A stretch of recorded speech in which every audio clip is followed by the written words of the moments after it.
If you want to be a successful video creator, you gotta master interview lighting and setups. Hey, what's up? I'm Todd, and today I'm gonna tell you some of my tips and tricks on how to set up and shoot interviews.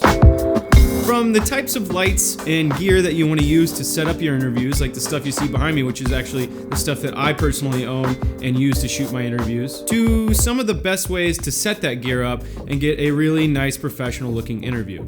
So the first thing that you want to do, scope out your location. It's kind of become like a ritual of mine to, before I ever touch a piece of gear or anything like that, I just go into the location first, I say hi to the client or the subject of the interview, and figure out what my first frame is going to be. And to pick my frames, I like to use an app called CAD Rage, and it has different profiles for all kinds of different cameras and sensor sizes, and you can choose different focal lengths and kind of get your shot set before you ever put your camera down.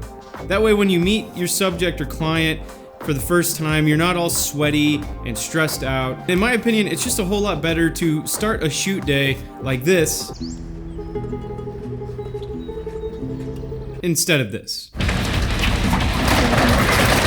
If you're someone who shoots a lot of interviews and finds yourself doing it pretty often, I highly recommend just putting together a traveling, rolling, single kit of all your interview gear. As someone who shoots a whole lot of interviews myself, I finally just recently kind of put together my dream interview kit. So let's take a look inside.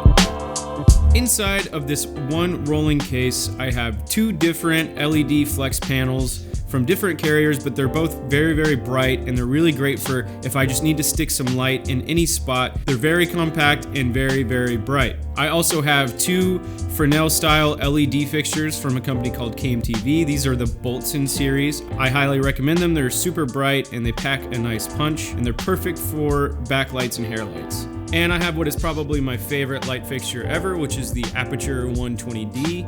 It's super, super bright, super portable, and has a really beautiful quality of light. And then from there, if I'm just trying to do something a little bit more creative with color, I have this little stick light, almost like a knockoff ice light kind of thing, with the ability to change colors on the RGB spectrum. This is also a really nice light to just kind of hide in little spots here and there. Also in this case, I'm able to fit about 4 to 6 light stands. At other times I've had as many as 8 in here. I've got my boom pole, I've got a big diffusion holder, and of course, I have my trusty shower curtain diffusion. And if you don't know what I'm talking about, click this link, there's a video all about it. So what are the basics of lighting an interview? Well, the general rule of thumb is that you start with a system called 3-point lighting. And 3-point lighting is essentially having a key light, a fill light, and a backlight. The function of the key light is to serve as the main brightest light, and basically you want it to be diffused and pretty, and it's going to be the main thing that's lighting your subject.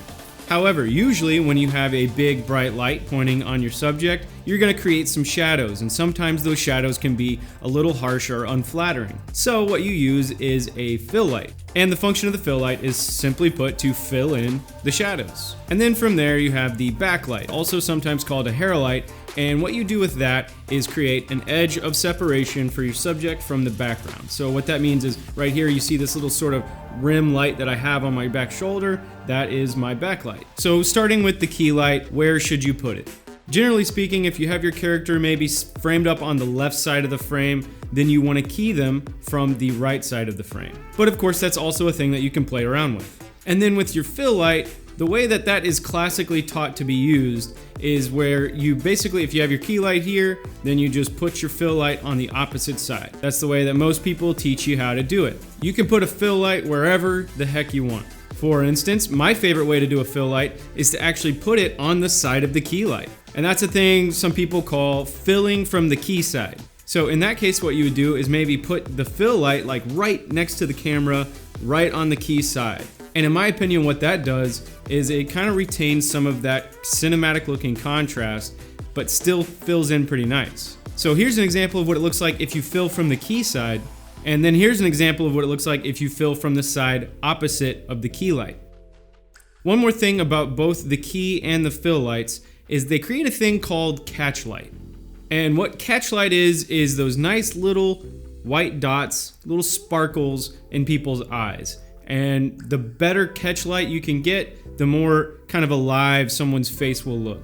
And with backlight or hair light, some people like a really bright, pronounced backlight. Some people like a really, really subtle one. The only real goal is to just provide some separation from the background for your character. The main thing that you need to be worried about with backlights is sometimes they create some pretty unflattering shadows on the front of the face. A misplaced backlight can sometimes create a weird shadow off of the ear that comes down the cheek line like this. So if you do get that, a solution is just to raise your light up and you'll kind of angle that shadow downwards where it's not noticeable or there anymore. So those are just some things that I like to do when I'm shooting interviews. And for yourself, just test it out, kind of experiment and just see what looks best to you. I hope you found this video helpful and I'll see you guys next time. Yep.